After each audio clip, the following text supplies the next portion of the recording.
Bonjour les amis, première vidéo en compagnie de Jean-Marie Dessin pour 2021. Pourquoi je dis première? Parce que j'espère qu'il y en aura beaucoup d'autres.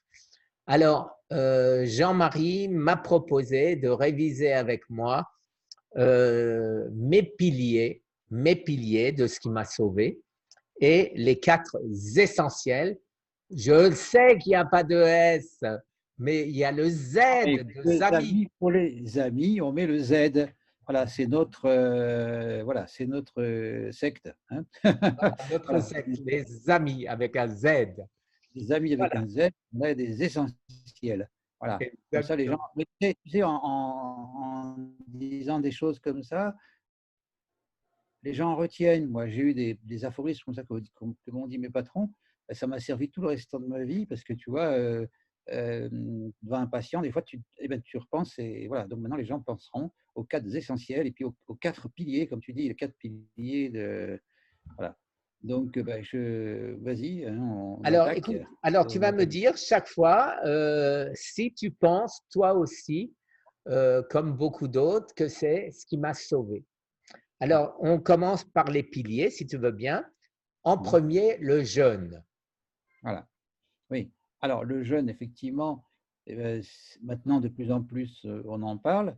Et puis, justement, dans le jeûne, ce qui est intéressant, c'est l'autophagie. Hein. Donc, dans le jeûne, qu'il soit sec, à l'eau ou intermittent, l'intérêt, ce n'est pas de jeûner pour jeûner, hein, pour faire beau, c'est qu'effectivement, il y a l'autophagie.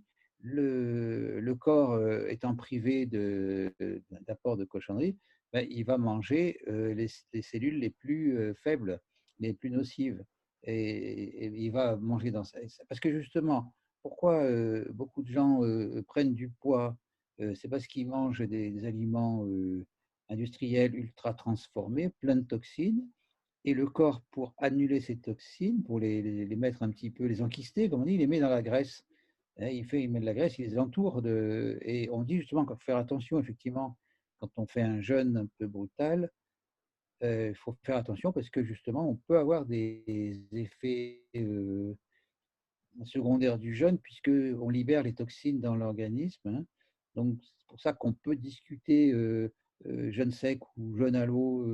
Certains disent qu'il faut boire beaucoup justement pour éliminer ces toxines qui se libèrent, peut-être au début. Moi, personnellement, quand je fais du jeûne, je préfère faire du jeûne sec, mais j'ai jamais fait longtemps, hein, puisque donc j'ai pas de cancer, mais je le fais pour être en bonne santé. Quand je jeûne sec, j'ai absolument pas faim ni soif. C'est étonnant et surtout je suis en pleine forme. Souvent je fais ça le mardi parce que mardi, je travaille dans 2 EHPAD. Le mardi, j'ai réunion sur réunion. Comme ça, du coup, je ne perds pas de temps à manger, je ne suis pas lourd après le repas, etc. parce que j'enchaîne les réunions sur réunion. Et à la fin de la journée, je suis en pleine forme. Donc, faut pas avoir du jeûne sec. Hein, donc, ouais, je vois que tu as fait quand même du jeûne sec assez prolongé, mais bon, il faut dire que tu étais motivé. Voilà. Mais le jeûne, ah bah, tiens, je te ferai passer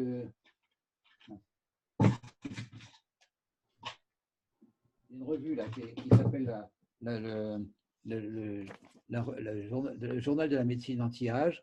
Et que, je ne sais pas si tu arrives à lire, qu'est-ce qu'ils mettent? Oui, Jeûne intermittent. Et voilà. oui. Je te le ferai passer, parce que je pense que je peux te le passer en numérique. Alors, éventuellement, on n'a peut-être pas le droit, mais on peut peut-être le passer aux amis. Hein, je sais pas, voilà. Je le ferai. Voilà. Hein. Bon, parce que normalement, il faut s'abonner pour avoir le droit de lire ce truc-là, mais bon, mais voilà. Hein, c'est le journal de la médecine anti-âge que j'aime bien. Il y a des articles intéressants. Voilà. Et alors après, il ne faut pas acheter le bouquin voilà, du docteur Kayat, qui lui, maintenant qu'il est à la retraite, il se lâche et que sa fille ne fait plus de diététique, ben, il a sorti un bouquin, Arrêtons de nous priver. Bon, lui, il trouve que c'est ridicule le sucre. Mais moi, c'est sûr, non, je suis persuadé que le sucre, effectivement, nourrit le cancer. C'est certain, ça, il n'y a pas de souci. C'est Il y a aucun l'évidence. souci. Comment on trouve le cancer? On trouve bien le cancer en injectant du sucre radioactif. Alors Sucre marqué. après, dire que le Hmm. cancer et le sucre ne sont pas relationnés, c'est n'importe quoi. Oui, oui, je ne comprends pas dire que les cancérologues n'ont pas fait la relation, quoi. Ils mettent bien du sucre marqué radioactif pour chercher les métastases par tous les cancers. Et non, ça ne leur vient pas à l'idée que le cancer, ben, il aime bien le sucre, hein. Et du sucre, il y en a partout. Justement, je lisais un bouquin, là, j'ai vu des interviews d'un gars, j'ai oublié son nom, qui a écrit ce bouquin, mais vous n'allez pas avaler tout ça. Et ce gars-là a travaillé dans l'agroalimentaire, tu vois, pour les grandes surfaces et tout ça. Mais ce qu'il raconte, c'est effrayant de tout ce qu'on peut bouffer comme saloperie.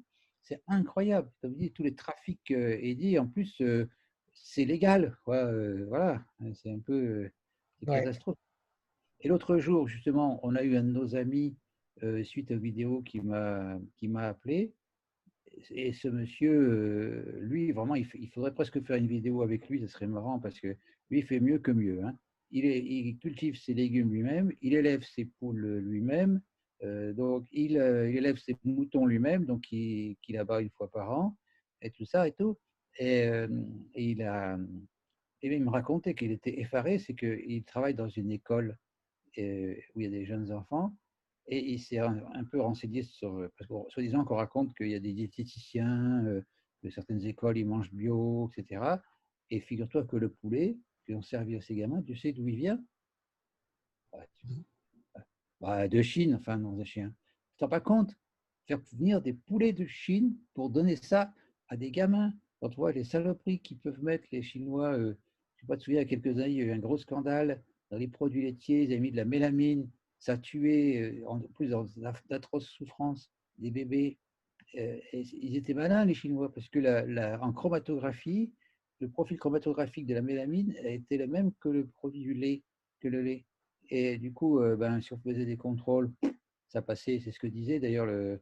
Alors, moi, j'aurais dû prendre son bouquin, là, ce qui disait, oui, mais vous n'allez pas aller avaler tout ça. De toute façon, vous regardez sur Amazon, il est en liste de poche, il n'est pas cher ce bouquin, mais il faut manger avant, parce que quand vous avez eu le bouquin, vous n'avez plus manger. Voilà. Pour mon régime, ce serait bien ça. Je vais le laisser Mais sur donc, ma table de chevet. ouais, mais je ne sais pas ce qu'ils ont mis là. Mais sur pareil, là, on disait que ces jours-ci, tu vois, avec le Covid, avec le confinement, les gens ont redécouvert les petits commerces de quartier. Ils sont d'accord pour payer un petit peu plus cher pour avoir des produits locaux, tu sais, ce qu'ils appellent les paniers, là, euh, enfin bon, je sais plus, ça vient. Les gens, tu sais, les petits producteurs locaux fournissent des paniers, tout ça. Mais comme ils disent, après, quand ça sera reparti, ben, quand ils regarderont le prix de la cantine, ils vont dire, ben non, hein, on repart avec de la bouffe chinoise, hein. C'est quand même lamentable, quoi, des gamins. Hein, voilà. Hein, moi, j'ai eu de la chance d'avoir des parents, et mon épouse, pareil, des parents qui avaient des jardins. On mangeait, nous, la nourriture bio sans le savoir, hein, voilà. Voilà. Moi, Alors là, je digresse, oui. alors là, on a débordé sur Ouais, le deuxième pilier, la nourriture anti-cancer. ouais. Alors, pour toi, la nourriture anti-cancer, c'est quoi? Écoute, c'est effectivement tout ce qui est le plus possible bio, le plus possible végétarien. On dit justement, hey, les oméga 3, on en a parlé tout à l'heure, donc, mais c'est les petits poissons. En théorie, il faudrait manger 2 fois par semaine des endives, des maquereaux, des anchois et les choux, hein, surtout le brocoli. Le brocoli est très riche en soufre, en sulforaphane. Les autres choux aussi, hein. Moi, j'adore le chou rouge. Quand je prépare mes jus, alors après, on peut en discuter sur les jus, hein. Effectivement, il y a 4-5 ans, j'avais lu le bouquin de Brosse, hein, Joseph Brosse, et j'ai essayé de faire les jus, la même recette de Brosse. Puis en fait, c'est vrai que je me suis rendu compte que les betteraves et les carottes sont riches en sucre. Moi, je fais des jus qu'avec enfin, du chou, brocoli, chou rouge, chou chinois. Alors, navets, les navets sont très intéressants. Parce que je mets, bien sûr, après, je mets du curcuma, du gingembre et des oignons euh, euh, pour avoir la quercétine, hein, on en parlera de la quercétine, qui est très intéressante pour tout ce qui est problème cardiovasculaire, mais aussi pour le cancer. La quercétine a un effet stimulant pour les défenses immunitaires. D'ailleurs, on dit, hein, moi j'ai toujours dit, ce qui est bon pour le cœur est bon pour le cancer. Hein, donc, c'est d'ailleurs les deux maladies qui tuent, hein, actuellement. Avant, c'était les cardiovasculaires qui tuaient plus. Maintenant, c'est les cancers qui sont passés devant. Mais c'est les deux tueurs en série, hein, cancer et maladies cardiovasculaires. Hein, donc, avec toutes les cochonneries qu'on trouve. Non. Le cholestérol, bah, il est innocent sur le lieu du crime. Hein. Euh, Parce qu'il ne faut pas avoir une phobie du gras, mais enfin du bon gras. Hein, le gras, c'est-à-dire justement les poissons gras. Hein, donc, on disait maquereau, euh, sardines, anchois, tout ça. On peut aller jusqu'au saumon, mais on sait bien que plus tu manges les gros poissons, plus il y a une concentration de métaux lourds, notamment du mercure. Hein, parce que les gros poissons mangent les moyens poissons mangent les petits, etc. Et les petits mangent du plancton. Mais donc, jusqu'au saumon, alors, bien sûr, il ne faut pas prendre du saumon à Carrefour, machin, il faut prendre du saumon bio, hein, saumon sauvage, Et voilà. c'est sauvage. Voilà, sauvage. Hein, bon, encore, voilà. Et, donc, effectivement, tout ça, parce qu'il faut éviter tout ce qui est truc industriel, quoi. Alors, surtout les plats tout prêts, hein, le truc qu'on achète congelé, qu'on passe au micro-ondes, ça, c'est un tueur en série aussi, ça. Hein, bien sûr, les mamans n'ont pas toujours le temps, voilà, de faire, mais bon. euh, si on veut avoir une bonne santé, ben, il faut s'investir, hein, et effectivement en temps et puis un petit peu en argent. C'est de l'argent gagné, hein, contrairement à ce qu'on pense, de prendre des produits de qualité et surtout ne pas prendre des produits ultra transformés. Quand on regarde, d'ailleurs, c'est écrit tout petit, c'est presque une loupe pour lire les composants. Vous avez des E machin chose, des E203, E2 machin, c'est épouvantable, hein, ce qu'on peut trouver comme dans Ouais. des, dans les produits tout faits. Alors bien sûr, on en parlait tout à l'heure, il y a beaucoup de sucre dedans, beaucoup de sucre et de sel. D'ailleurs, c'est les mêmes fabricants qui font les boissons sucrées. Pourquoi ils mettent beaucoup de sel? Bon, c'est parce que le sel, c'est un exhausteur de goût, hein, et le sucre aussi.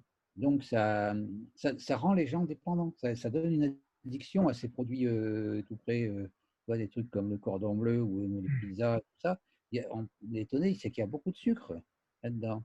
Et parce que, effectivement, ça rend les gens dépendants. Et le sel, ça donne soif. Du coup, les gens boivent des boissons sucrées, Coca ou autre, pour ne pas le dire. Hein, Coca qui est cancérigène aussi, hein, c'est avec le colorant au caramel. Et ce qui est un peu dégoûtant, c'est que les assurances consommateurs américaines, ils ont réussi à obtenir qu'ils ont baissé la quantité de ce colorant comme caramel aux États-Unis, mais en Europe, on a toujours la même quantité. Oui, Hein, donc, exact. on est considéré, voilà, ils veulent nous éliminer, je ne sais pas.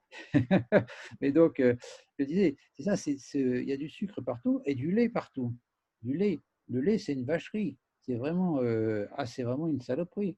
Hein, parce que déjà, alors, c'est marrant parce que j'ai eu plusieurs, quand j'ai parlé de mon patron de pédiatrie, le professeur Fontaine à Lille, j'ai eu plusieurs personnes en commentaire qui ont dit: «Ah, je le connais, mais c'était le médecin.» C'était un monsieur qui avait, lui, la tête sur les épaules et c'était pas un universitaire. Il avait été médecin libéral avant de prendre la chaire de pédiatrie.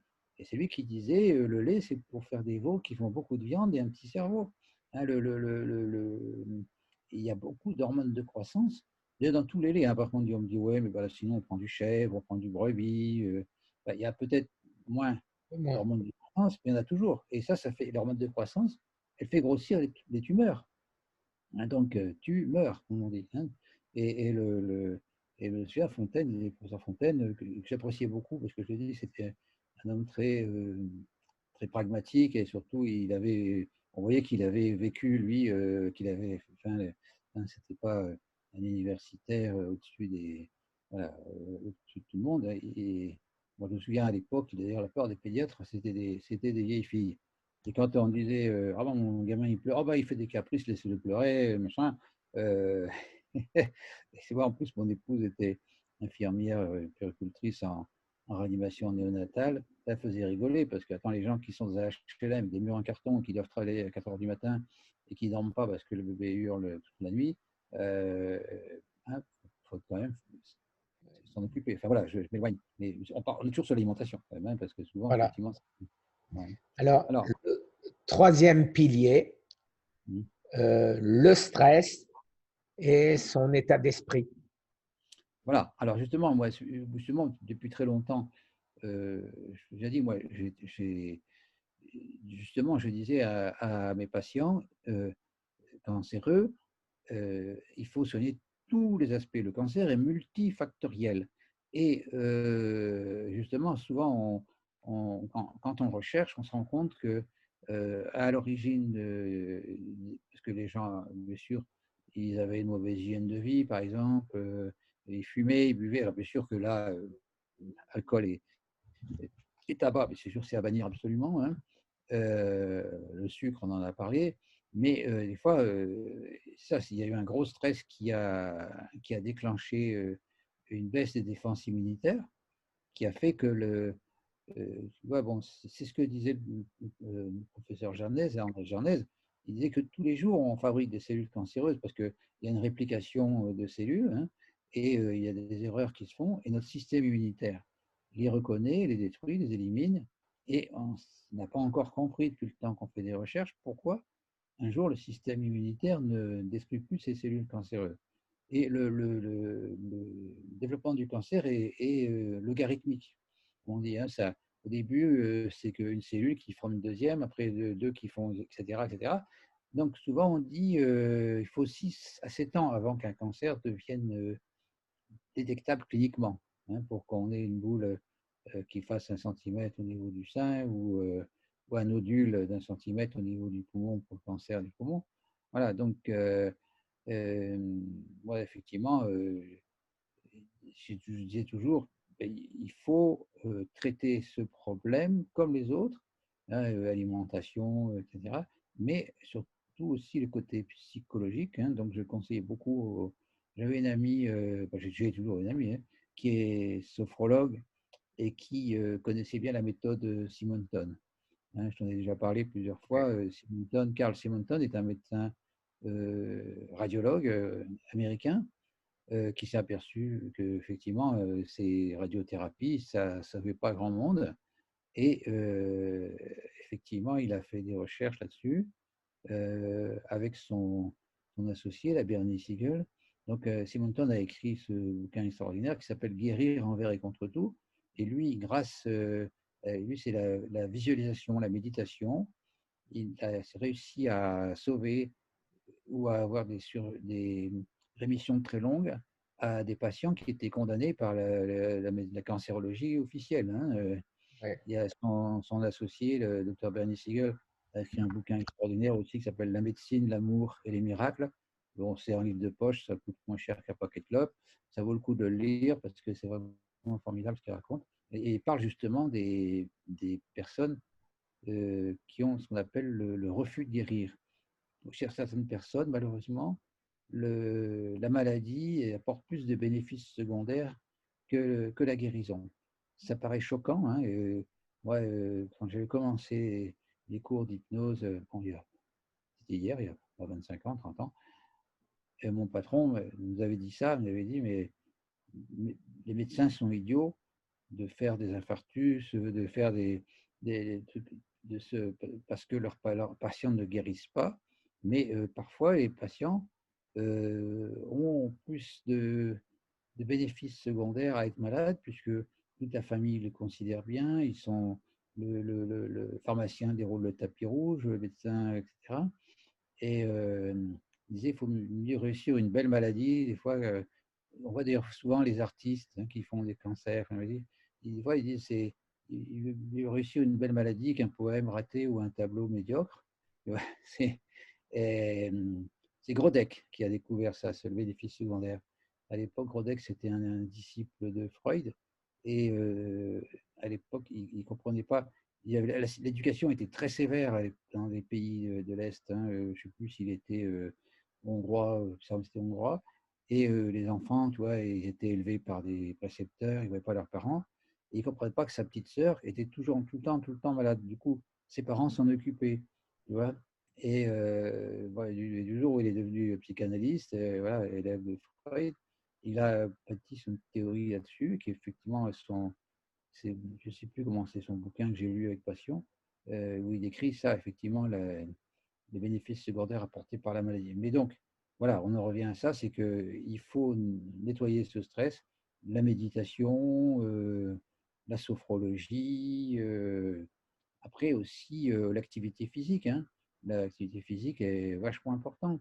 Si on peut, bien sûr, adapter à ses capacités, mais maintenant on redécouvre ça, hein, dans les cancérologues, même dans les services de cancéro, ils redécouvrent, il y a parce que qu'est-ce que fait l'exercice physique? D'ailleurs, c'est très bon aussi pour le cœur, pour le cerveau. Quand tu fais l'exercice physique, tu améliores ta circulation sanguine, donc au niveau du cœur, mais aussi au niveau du cerveau, hein. Et il y a une étude anglaise qui a montré que 3/4 d'heure de marche active par jour, c'était beaucoup plus efficace que le Prozac dans les dépressions. Euh, donc, tu vois, en plus, ça ne coûte rien, hein. Mais bon, il faut le faire, hein. Mais quand on voit les statistiques montrent que les Français passent, ils disent, ah, j'ai pas le temps, j'ai pas le temps. Et les Français passent 4h30 par jour devant la télé. 4h30 par jour. Donc, on peut bien enlever une petite 3/4 d'heure à ces 4h30 pour aller faire de la marche. Et surtout, c'est ça, nous, ici à Grenoble, on a la chance d'avoir des lieux vraiment magnifiques comme la Chartreuse, tout ça, dès qu'on va en montagne, on a des endroits magnifiques où on peut vraiment s'oxygéner, on est au-dessus des nuages de pollution. Voilà. Ouais, bon, j'arrête parce que je suis trop bavard, hein. Alors, Alors maintenant, donc, ce que pour moi, euh, Thomas Seyfried m'a mis en garde, c'est que si je ne voulais pas mourir dénutri, il faut que je mette dans mes piliers les nutriments qui m'empêchent d'avoir des carences qui peuvent être mortelles. Alors, qu'en penses-tu? Alors, bah, c'est tout à fait. Moi, c'est ce que j'ai toujours fait aussi, hein. Je faisais faire très régulièrement, d'ailleurs, je ne sais pas si tu en fais beaucoup, mais moi, je faisais faire des prises de sang très régulières, quasiment tous les mois, Moi aussi, tous à les mois. mes patients, avec en recherchant justement le potassium, le calcium, le magnésium, le sélénium, le zinc, etc. Parce qu'effectivement, si on jeûne, on peut effectivement manquer. D'ailleurs, ça revient un petit peu d'ailleurs le truc sur la médecine anti-âge. Ah bah tiens, je vais te faire plaisir. Merci. Je suis en train de lire un livre américain, tu vois, métabolique, de métabolique, tu vois. Et c'est de qui? Et alors, c'est d'un monsieur, c'est tout un groupe, hein, c'est chez Nasha Winters, mais regarde la dédicace derrière, si tu arrives à lire. Thomas Seyfried a dédicacé le bouquin. Ah, alors, Et il voilà. faudrait, ça serait intéressant parce qu'il vraiment il est passionnant ce bouquin, justement, où il parle du sucre, etc. Il parle de, ça serait peut-être intéressant. Je ne sais pas si on pouvait acheter les droits d'auteur, parce qu'il n'est pas traduit en français malheureusement. Si on pouvait acheter les droits d'auteur et le traduire pour nos amis, si on avait des sous à l'association, parce que vraiment c'est intéressant quoi, ce bouquin. Mais tu vois, en plus, ah, j'ai vu ça quand tu étais préfacé par Thomas Seyfried, tu vois, qui est l'auteur, il dit Author of Cancer as a Metabolic Disease, tu vois. Tu, Donc, tu pourras m'envoyer un email avec les coordonnées s'il y a... ah, je l'ai trouvé sur Amazon, donc Amazon France, donc tu vas pouvoir le trouver Ah, sur d'accord. Amazon Amérique, hein, Oui. facilement. Et voilà. D'accord. Je me dis, mais j'ai dit, tiens, peut-être que si on pouvait voir, si on pouvait le traduire. Mais alors après, moi j'ai un autre bouquin que j'aime bien. Je t'en ai déjà parlé, c'est Michael Greger. Oui. Voilà, voilà. Alors Voilà. lui, alors c'est pareil, c'est un livre de poche, hein, mais c'est formidable. Justement, tu vois, j'ai ouvert cancer de la prostate. Et qu'est-ce qu'il dit? La deuxième ou troisième page. Lait et cancer de la prostate. Je ne sais pas si tu arrives à lire. Non, difficilement.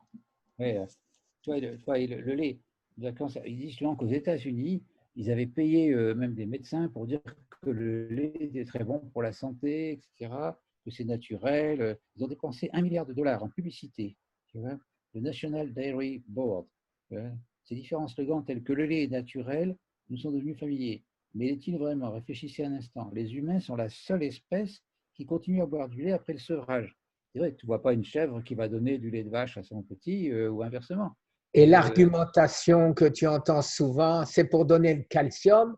Moi, je Ouais, réponds que je ne suis pas le seul à le dire. Les vaches, elles boivent du lait pour avoir du calcium. exactement, c'est ce que je disais moi à mes patients. Je dis, ben, les vaches, non, on en reparlera tout à l'heure avec le lithotam. Non, non, le calcium du lait, c'est une saloperie, il va se mettre partout, sauf sur les os.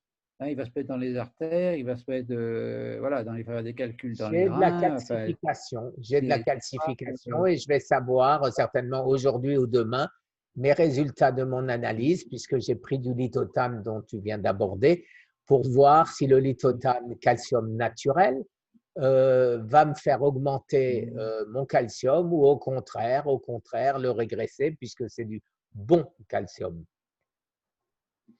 Alors, écoute, on est déjà voilà. Oui, à lui est vraiment. 40 minutes. Alors, je te propose Ah, oui, quelque chose, c'est que les quatre ah oui, essentiels, ça fera partie d'une autre vidéo, la prochaine. Mais par contre, tu m'as parlé de ce que tu faisais, ce qui va intéresser énormément tous nos amis, c'est comment tu empêches dans tes EHPAD, en soignant le microbiote, comment tu sauves les gens du Covid. Tu pourrais nous en parler un petit peu? oui, alors bien sûr, c'est le sujet à la mode. Ça nous éloigne un peu du cancer, mais encore, On reviendra c'est pas, dessus oui, dès que tu oui. seras Non, disponible. alors effectivement, ça fait partie un peu des nutriments dont on a parlé. Personnellement, je donne du vitamine D, mais de manière intensive. Là, il faut arriver, l'idéal, ce serait d'arriver à 1000 unités par jour, hein. Donc, l'idéal, ce serait même de la prendre de manière quotidienne. Et c'est compliqué pour les infirmières, tu vois, en gouttes, par exemple. Moi, j'ai fait plusieurs formations, notamment au CHU de Montpellier et tout ça, et vraiment, eux, ils sont à fond vitamine D, hein. D'ailleurs, vitamine D, c'est pas une vitamine, c'est une hormone. C'est Oui. vraiment la. Quand tu dis vitamine D, est-ce que ça veut dire aussi vitamine D, c'est le soleil que je prends tous les jours, il suffit de voir ma Oui, tête. oui, Mais oui, mais c'est est-ce que c'est pas. la D3 Ah oui, c'est que la tu D3. achètes en pilule? C'est la même. Oui, oui, il n'y a que la D3 qui est efficace, hein. La D2 D'accord. bon, et c'est beaucoup moins efficace, hein. Donc moi, si tu veux, en prévention du Covid et même en traitement, parce que tu sais, un des symptômes, enfin des trucs du Covid, c'est la lymphopénie, c'est la baisse du nombre de lymphocytes. Et la vitamine D est reconnue comme augmentant les globules blancs. Notamment, par exemple, pour revenir au cancer, les personnes qui sont sous chimiothérapie, il faut qu'ils prennent de la vitamine D et à dose intensive, comme je l'ai dit, à 1000 unités par jour. Alors, pour faciliter les choses, moi, par exemple, je donne une ampoule de 50 000 unités par semaine. Tu vois. Et les gens, les médecins ou les pharmaciens, ils hurlent parce qu'eux, ils ont l'habitude de donner une ampoule à 200 000 unités tous les 3 mois. Alors ça marche un petit peu pour la prévention de l'ostéoporose, mais dans tout le reste, pour les personnes âgées, la vitamine D, même en dehors du Covid, hein, j'en donne Oui, systématiquement, parce que ça évite les chutes, ça améliore les problèmes d'Alzheimer, notamment ça augmente les globules blancs et notamment les lymphocytes dans prévention du Covid. Ça augmente la masse musculaire aussi, donc ça évite aussi les chutes parce que les personnes âgées, et de toute façon, on ne risque pas de surdosage parce que les personnes âgées, ils ne vont pas au soleil, ils sont enfermés dans les institutions, souvent ils sont habillés, ils sont trop habillés, hein. Bon, bien sûr, en ce moment, c'est normal, il fait chaud, il fait froid, mais même l'été, voilà. Et donc, vitamine D à fond, ça, de toute façon, à la limite, moi, je fais systématiquement à l'entrée des nouveaux résidents, je fais une prise de sang, mais de toute façon, je connais le résultat d'avance. Les 99% des Français sont carencés en vitamine D, hein, et là, on ne va pas pouvoir trop les mettre au soleil, il y a des personnes âgées, donc voilà, oui. Et faut pas. notre Oui, ami Eric Berg dit qu'on ne peut pas se surdoser, j'irais dire, en vitamine D. Donc, même oui, si moi, on en prend beaucoup, il y moi, a pas de... j'avais appris ça à la fac en disant attention, surdosage en vitamine D, ça peut donner l'hypertension intracrânienne, etc. J'en ai jamais vu en 45 ans de carrière. Donc voilà. Et je dis, tout le monde est. Donc la vitamine D, ce que je donne à mes résidents, systématiquement, vitamine C, hein, on en parlera parce que vitamine C et vitamine D, il y a des interactions entre eux parce que justement, la vitamine C, on en reparlera de la vitamine C avec l'acide alpha-lipoïque, de l'acide alpha-lipoïque est super intéressant. C'est lui-même un antioxydant, mais il permet de recycler les antioxydants, comme la vitamine D, la vitamine E, le glutathion. Moi, c'est comme ça que je le connaissais depuis très longtemps, l'acide alpha-lipoïque, parce que tu sais bien que la vitamine C, comme elle disparaît assez rapidement dans l'organisme, hein, et donc, on dit, bien sûr, l'idéal, ce serait de faire un intraveineux, mais on ne va pas faire de l'intraveineuse, hein, voilà, c'est compliqué, hein, en plus c'est difficile, mais en ayant par exemple la vitamine C liposomale plus l'acide alpha-lipoïque qui recycle, voilà. Donc je disais, oui, vitamine D, vitamine C, magnésium, et pareil, magnésium, vitamine D et vitamine C, c'est comment comment on peut dire, un trio de bienfaiteurs, comme on dit. Hein, c'est pas, l'un et l'autre, ils se potentialisent. Hein. Il faut, je ne sais plus combien de 8 molécules de vitamine D pour comment absorber le magnésium. Et le magnésium, eh ben, est effectivement, alors pas n'importe quel magnésium, il ne faut pas prendre des magnésiums. Le truc un peu une escroquerie, c'est le magnésium marin. Hein, bon, c'est la mode, c'est joli, marin, mais en fait, non. Il faut prendre des choses qui sont absorbées et surtout bien tolérées, comme le bisglycinate, le magnésium. Et surtout, moi, j'aime bien aussi donner un complexe. Il y a le citrate de magnésium qui est très, très alcalinisant. Hein, et parce qu'on sait bien que l'acidité, c'est le cancer. Hein, voilà. Et voilà. Donc, je disais vitamine D, vitamine C, magnésium et le zinc. Le zinc, on s'est aperçu qu'effectivement, c'est un très bon défenseur, enfin, augmenter les défenses immunitaires. Là, c'est plutôt le rotate de zinc. Hein. Donc, c'est pareil, on dit ah, attention, il ne faut pas en donner trop, gna, gna, gna, voilà. Mais en cette période actuellement, si, il faut donner du zinc. Hein. Voilà. Oui. Et tout ça, ça renforce bien les défenses immunitaires, et même en dehors du Covid, hein, parce que nos personnes âgées, elles ont des défenses immunitaires qui sont diminuées. Hein. On voit bien que ben, même des fois avec le vaccin, ils attrapent la grippe quand même, des gastro-entérites, des choses comme ça, des bronchites, donc des pneumopathies. Effectivement, il faut vraiment les aider à, et bien sûr, Et donc, alors, tu m'as dit que tu as sauvé pas mal de personnes du Covid dans tes EHPAD voilà. grâce à cette médication. Voilà, c'est ça, effectivement. Voilà, j'ai passé des très mauvais moments, hein, parce que j'ai eu 50 personnes d'un seul coup. C'était comme une traînée de poudre. La première vague, on n'avait pas eu de cas de Covid dans les deux EHPAD où je travaille. Mais à la deuxième vague, il y a un des deux EHPAD où ça a été. En plus, c'est tombé en plein week-end. Donc, bah, j'ai dû aller bosser le dimanche, le lundi, etc. Heureusement, j'ai ma pharmacienne qui est venue elle-même apporter les médicaments le samedi, etc. Enfin, il y a cette épidémie a quand même créé une solidarité quand même entre nous. C'est pareil, mon personnel, les aides-soignants, les infirmières ont été contaminés aussi. J'ai eu 25 sur 30 qui ont été contaminés. Donc, je les ai aussi bourrés de vitamines, etc. Et ils sont tous venus travailler. Ils ont un courage fou. Hein.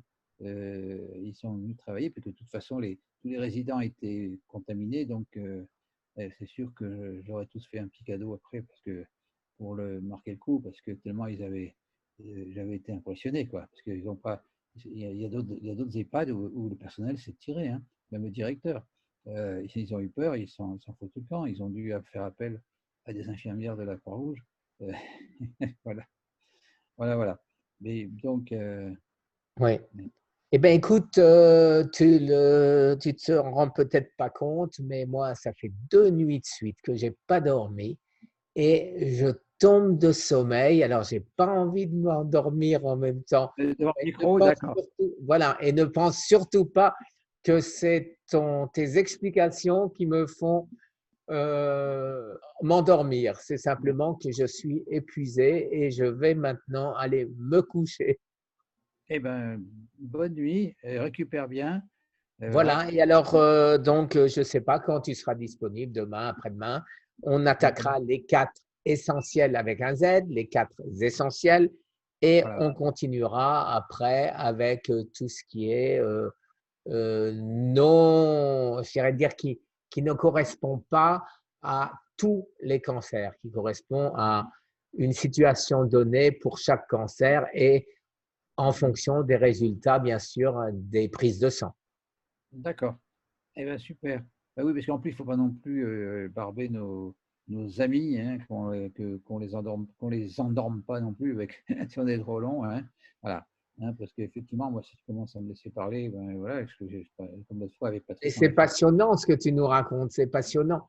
Ah, c'est Mais gentil de dire ça, oui. effectivement, après, les gens ne regardent plus parce que c'est trop long. Trop long, voilà.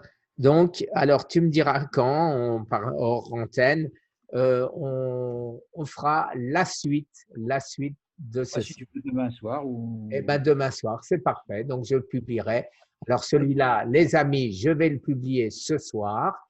Et demain soir, on aura la suite, prochain épisode. Salut, allez, amitié à tous, voilà.